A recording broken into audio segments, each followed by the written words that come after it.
Hey there, friends. Before I get rolling, I would like to remind you guys to please like, subscribe, and share the videos for my channel, please. YouTube has not been real fond of the last couple of weeks of videos that I've put out. Kind of been suppressing my stuff a little bit, and they remove subscribers and notifications from my list frequently. I weekly have somebody emailing me saying, hey, I just had to resubscribe to your channel again. So please like the video, subscribe, and please share with your friends so that more people can see this data and come to subscribe and follow the channel. 9 people were shot in San Francisco at 24th Street and Treat Avenue in an apparent drive-by shooting of a party after 9 p.m. last night, Friday night. All the victims were transported to the hospital and are expected to survive, but that's a beautiful thing there. That's really good news. A deputy police chief did say that some of the injuries were life-threatening. A police spokesperson would not confirm that the shooting was a drive-by, but said it was a targeted and isolated incident, meaning it's gang-related. And people did say that a car drove by and shot, so by the very definition of it, it was a drive-by shooting. According to an attendee, the shooter fired into a crowd of about 20 people that had gathered outside Mission Skateboards, a skate shop on the corner that was hosting an outdoor party featuring a DJ, street taco stand, and Made in Mission merchandise. You can see by these street level views that this is a corner here. There was a clothing store on the corner that's also part of this Mission Skateboards, and that's apparently right this corner area was where all of this activity was taking place. This is the Latino Cultural District of San Francisco. Now, once again, a swing and a miss by the media. They go through the explanation of the entire process, the events, what happened, and fail to mention that it's gang-related. In fact, the very headline shows 9 wounded in Mission District mass shooting at 24th and Treat. Knowing full well what this is, they're going for headlines, and they're wanting to sell ads based on this, knowing full well that it doesn't really meet the agenda that they're trying to push. Now, this will be a hot topic in the local community in that area for today. Obviously, this is a local thing, so it's going to be hot. When you look nationwide, it's very hard to find the information on this like we always talk about. Can you find information on it? Of course you can. I found information on it, just like you can. But you don't see this as a breaking news event on CNN, Fox News, MSNBC.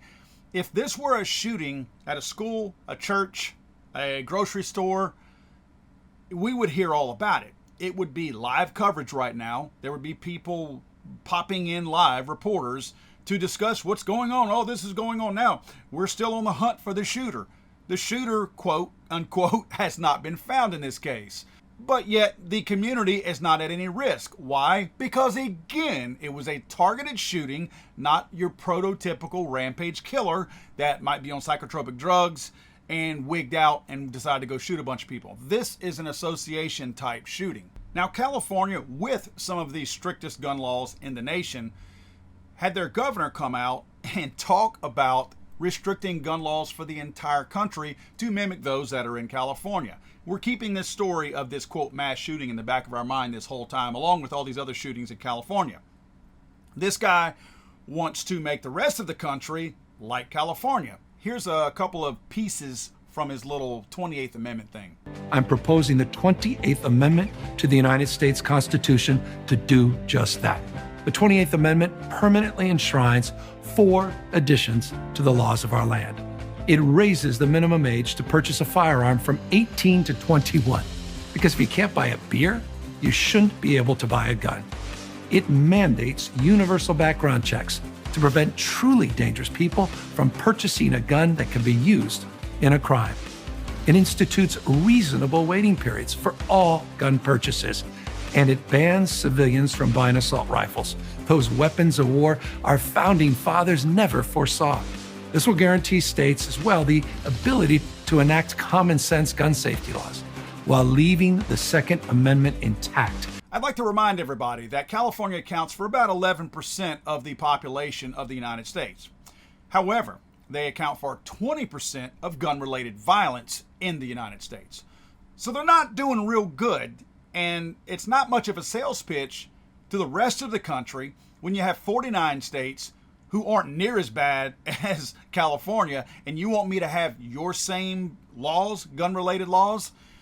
All these laws that he is promoting would restrict the gun rights and the access to guns to law-abiding citizens in the rest of the country. Yet he thinks this is a good idea.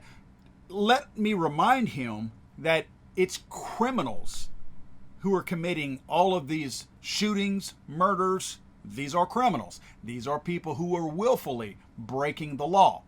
Yet you want the people who are willfully obeying the law to be less armed and less able to protect themselves. Not a good sales pitch. I think the hair gel this guy's throwing in his hair is probably a little bit of osmosis getting through the scalp and affecting the brain functions of this person, because clearly he's not thinking very clearly. And obviously this is simply nothing more than a pitch to sell himself to the country to hopefully oust Joe Biden. Let's not forget that Joe Biden is somewhat of a zombie, and Gavin Newsom knows that this man is not capable of not only running for president a second time, but he's likely to die before he even gets there. So this guy is an opportunist perching on the ledge, if you will, waiting for Biden to keel over so he can swoop down in and say, I'm your guy.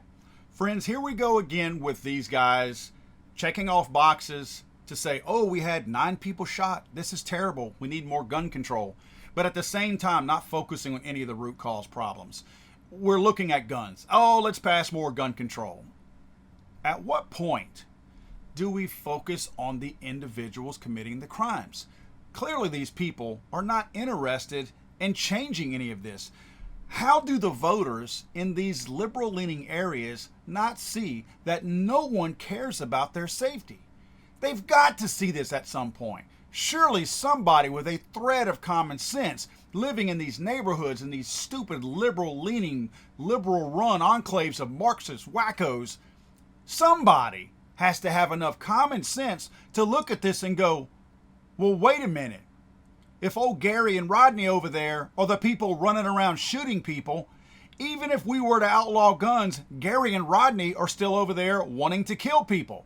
How does this simple logic escape everybody who votes for these clowns? I'm sorry, I thought this was America.